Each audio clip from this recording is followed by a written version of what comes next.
Liberei algumas aulas dos meus mentoreandos.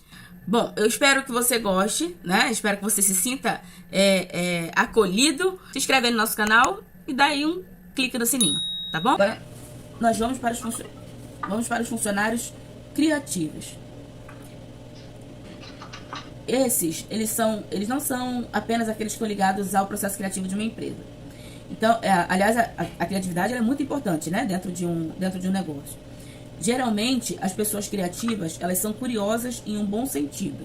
Ou seja, perguntam quando tem dúvida e se esforçam para aprender quando não sabem de alguma coisa e passam isso para a equipe. O funcionário criativo é um funcionário muito bom.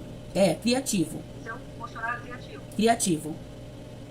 É difícil de encontrar, mas quando encontra, é uma pérola, é uma bênção. Verdade. Né? Além disso, eles costumam aceitar os desafios, não esperem que a empresa tome uma ação para ele poder copiar, ele já vai sugerindo, né, o que acha disso. Ele é bem parecido com o proativo, só que o proativo é o seguinte: a senhora já tem um processo e o proativo vai lá e faz sem ser mandado. O criativo não, ele sabe que tem o processo, ele sabe que funciona o processo, mas a cabeça dele fica matutando, né? O que eu posso fazer para melhorar? Como é que a gente pode fazer para isso aqui andar mais rápido? Para ser um negócio mais eficiente? O que eu posso fazer para a empresa melhorar? Então, o criativo é diferente do proativo. O proativo faz o que já está estabelecido, que já é um processo. Agora, o criativo não. Ele faz o que o proativo faz e ainda pensa no que seria melhor para a empresa em caso dele fazendo tal ou tal atitude e comunica sempre à gerência. Esse funcionário é uma pérola, né? Que Deus abençoe e que trabalhe nas nossas empresas. Então, ela não espera que outros digam o que ela vai fazer, como eu falei anteriormente, né? Então, como sabem que o nome deles, né, tá envolvido num processo, eles se esforçam para garantir ao máximo a qualidade do que ele faz. Então, quando ele sugere alguma coisa, ele é uma pessoa que, esse funcionário, né, esse colaborador criativo, ele sugere, o chefe dele permite ele fazer. Então ele faz com o maior esmero, né? Ele faz com o maior jeito, ele faz com a maior qualidade, que é para ele não perder, porque o nome dele está envolvido naquilo. Ele que sugeriu fazer, né? Então ele fica esperto, ele fica olhando, ele fica vendo como que funciona, como não funciona. Ele fica esperto nesse negócio aí, porque ele sabe que o nome dele está em jogo, né? Fulano, se der errado, fulano, isso aí foi ideia sua. Então, esse criativo é um funcionário muito importante dentro da empresa. Tem os organizados, né? A organização é fundamental dentro de uma empresa. Os profissionais que possuem essa característica de organização são muito requisitados, porque eles tendem a ser mais focados e apresentar resultados mais consistentes. A única questão dos organizados é que eles seguem o que está planejado, né? Eu não sei se ele já fica pensando nas coisas que podem ser que deem certo ou que não deem certo. E aí isso implica diretamente no resultado da equipe. Deu para entender? Para me entender, sim. Certo. Então, organizado, apesar de ele ser tão organizado, ele acaba atrasando um pouco o processo. Um pouco meio perdida. Isso. Então, o interessante, o ideal é que a gente tenha o proativo, o que sabe trabalhar em equipe, e o criativo até então, né? Por quê? Porque se a gente tem esses três tipos de funcionário, eles vão se reunir entre eles e ao invés de virar para a senhora ou para o seu filho e falar, como que a gente tem que fazer? Eles já vão chegar e falar, olha, a gente pensou em fazer assim, assim, assim. O que a senhora acha? Ele já traz a solução. E a senhora vai dizer, não, é bom fazer assim, ou é bom fazer desse jeito, é bom fazer desse outro jeito. E aí eles vão seguir o que está informado e pronto, acabou. O resultado vai aparecer, né? É importante que em cada um deles exista uma organização, porque trabalhar com gente desorganizada é só Deus para ter misericórdia. Mas, ao mesmo tempo, né, que a gente trabalha com a pessoa que ela é organizada e ela é proativa, ou ela é criativa, ou ela é uma pessoa que está sempre pronta para poder fazer as coisas, isso é interessante. Agora, o só organizado, ele não serve para trabalhar em produção. Ele serve para trabalhar mexendo com papel. Produção não é a área dele. Certo? Então, aqui dizer, ó, essa preocupação com as coisas que ele vai fazendo, né? Ele tem a opção de fazer as informações, as coisas de formas mais simples, mas ele não faz. Ele procrastina. Ele vai colocando pra frente. Por quê? Porque ele quer tudo muito certinho, muito prontinho, daquele jeitinho. Então, o negócio que era pra ele fazer em um dia, ele leva 3.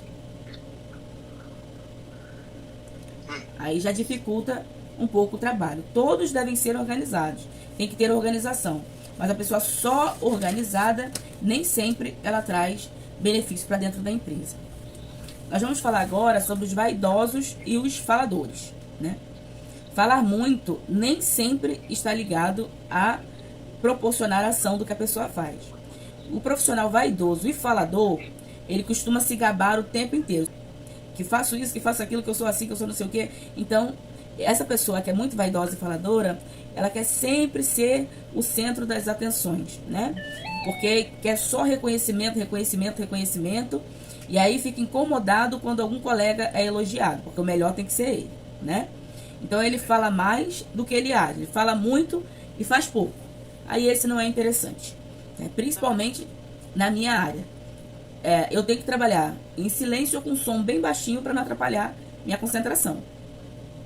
Então, se eu tô com uma pessoa que está conversando o tempo inteiro, o tempo inteiro, o tempo inteiro, aquilo já me incomoda. Porque a gente atrapalha, porque a gente não se concentra. Né? E se a pessoa é muito boa, uma hora a gente vai notar que a pessoa é muito boa, né? Então, outro ponto importante é a dificuldade o bonzão lá, o vaidoso, é de trabalhar em equipe, porque ele é tão bom, mas tão bom, que ele quer trabalhar e fazer o serviço sozinho. Um trabalho que é para 3, ele quer fazer sozinho, né? Porque ele quer o elogio só para ele. Então, isso acaba complicando. E ele não está aberto à crítica. Às vezes, a gente precisa criticar alguma coisa que não está sendo bem feita, né? Mesmo que seja com jeito. Eu costumo dizer que a gente pode falar o que a gente quiser falar, desde que a gente saiba como, né? Crítica construtiva, né? Isso, exatamente. Então, a gente pode falar tudo, desde que a gente saiba o jeito que a gente vai falar para não ofender a outra pessoa, né?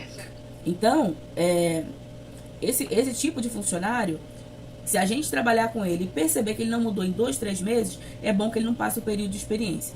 Porque ele vai ser tão bom, mas tão bom, mas tão bom que a empresa não vai ser suficiente para ele trabalhar. Então não compensa trabalhar com gente dessa forma. Certo? Agora nós vamos ver os indispensáveis. Então, o papel ativo de uma companhia não está só na estrutura e nos equipamentos que ela usa. Por quê? Se a gente tem várias máquinas, se a gente tem vários equipamentos e a gente não trabalha aquilo, né? Se a gente não tem alguém para trabalhar e para mexer, eles só são máquinas e equipamentos, não são mais nada, né? Então, logicamente, é importante a gente tomar todo o cuidado no recrutamento. Tem um cliente do Amazonas que vai fazer assim, Elaine. Eu vou mandar todo mundo que eu for contratar passar pelo seu escritório. Você faz o recrutamento para mim, conversa e manda as pessoas para cá. Falei, tá bom, tranquilo. E desde então, graças a Deus, a gente tem feito isso, tem dado certo. Não tem dado bagunça, não. Porque eles contratavam cada tipo, dona Lili. E o primeiro que eles se deixavam levar é para aquele que virava e falava assim, mas eu tenho filho pequeno, não tenho dinheiro, não tenho condições, eu não sei o que, eu preciso muito dessa vaga, e que não sei o que. Eu falei, foge desse, maninho, foge desse. Foge, porque o que fala que tá precisando muito, quando chega na hora de te largar na mão, ele vai largar sem pena. Então, tem o comunicativo. Eu tinha falado do vaidoso e do falador, que é diferente do comunicativo, né?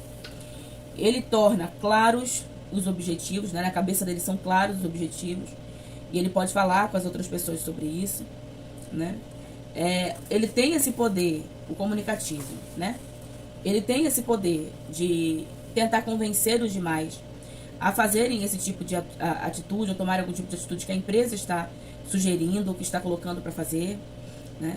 Ele consegue mediar conflito, né? Se está começando confusão entre uma pessoa e outra, ele consegue fazer o meio de campo bonitinho, ele consegue parar essa confusão, ou pelo menos diminuir a confusão, né? E consegue promover um clima de aceitação entre as pessoas da equipe.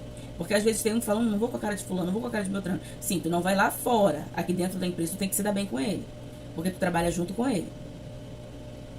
Então, o comunicativo, ele tem essa possibilidade, né? Ele tem esse traquejo, esse jogo de cintura para poder promover esse tipo de atitude, né? Entre os demais colegas da equipe. O fato, né, é que quando uma pessoa comunicativa faz parte da equipe, as chances dos outros membros, uma qualidade distinta, adotem, o fato é que as pessoas adotem o mesmo padrão que ele, né? O mesmo tipo que ele. Ele é aquele tipo que arrasta pelo exemplo dele. Entendeu? Esse é o comunicativo, né? Tem o executor, que é aquele que faz o que a gente fala, pediu, ele está fazendo, né? Não discute, não tem problema. Esse funcionário é importante na empresa, mas a gente precisa entender que esse funcionário não é um funcionário que pensa. Ele só faz. Só faz. Então, se a empresa precisa de uma pessoa que pensa e faz, ela vai contratar um criativo. Porque senão, se ela contratar um executor, que é aquele que só faz o que é mandado, ele só vai fazer o que é mandado. Tem até um exemplo engraçado para falar de um colega que é mestre de obras, né? É amigo da minha família há um tempão já. Então ele pega umas obras para fazer e ele botou o rapaz para trabalhar com ele. Enquanto ele ia ver uma outra obra, ele pediu pro rapaz: olha, pinta essa porta aqui para mim, por favor. E apontou para frente da porta. Bateu, né? Na porta para ele, para apontar qual era a porta. Aí o rapaz foi, voltou, a porta só estava pintada onde ele mandou. Aí ele pegou, falou: rapaz, eu não te pedi para você pintar essa porta? Não, o senhor pediu para pintar esse lado da porta. O outro lado você não falou nada que era para pintar, não. Falei: meu pai do céu, tem de misericórdia. Então, então o executor, ele é dessa forma, né? Ele faz só o que é mandado e pronto, acabou. Mandou, tá fazendo. Então é muito complicado. Ele disse: não, rapaz, você tem que pintar a vista da porta, você tem que pintar atrás da porta, tem que pintar em cima, na porta, dos lados da porta, para a porta ficar pronta pra gente poder entregar a obra. Agora que o senhor tá explicando direito, eu vou fazer. Olha, dona Lili, que abuso. Pelo amor de Deus. Eu já tinha me revoltado, ó, vou te falar. E ele ainda explicou com todo jeitinho, o rapaz cheio da razão. Então o executor, ele faz o que mandar. Ele se torna indispensável na empresa quando ele junta a liderança, a criatividade e a personalidade visionária, né? Quando ele, por exemplo, é executor, mas ele consegue entender que aquilo que ele vai executar vai trazer benefício para a empresa, né? Então ele vai procurar fazer o negócio certinho, como o caso desse rapaz da porta que eu falei. Se ele pinta a porta direitinho com esmero, se ele passa lá um jornal por debaixo da porta pro esmalte, né? Pro verniz não cair no chão. Se ele faz uma coisa certinha, ele está executando, mas ao mesmo tempo ele está pensando. Calma aí, o rapaz pediu para eu poder pintar a porta. Então a porta tem a frente e tem o verso. Eu vou já me adiantar e vou pintar a porta toda. Porque ele não vai querer a porta de um jeito, pintada de uma forma na frente e outra forma por trás. Então eu já vou pintar a porta. Ele pediu a porta inteira. Né? Então, se ele é um executor que ele consegue pensar e ser criativo, ele é indispensável na empresa. Mas se ele só executa o que é mandado, infelizmente não tem condições de trabalhar com uma pessoa dessa forma. Não dá. Entendeu? Ele só vai fazer a pessoa passar raiva. Só vai fazer o dono da empresa passar raiva. Né? Então esse não tem como. Outro indispensável é o comprometido, né? O funcionário comprometido é aquele que encara desafio, é aquele que a empresa pode contar em qualquer tipo de situação. Esse funcionário, ele até merece uma salva de palmas, porque ele é um funcionário que está junto, né? Ele pega firme. Tá precisando ficar até mais tarde, ele fica. Precisa entrar mais cedo, ele entra mais cedo. Precisa fazer algum tipo de serviço externo, ele dá o jeito dele, faz o serviço externo para a empresa não ficar na pior, né? Não ficar na dificuldade. Então, esse funcionário comprometido, ele é um funcionário indispensável para a empresa, né? Completamente indispensável.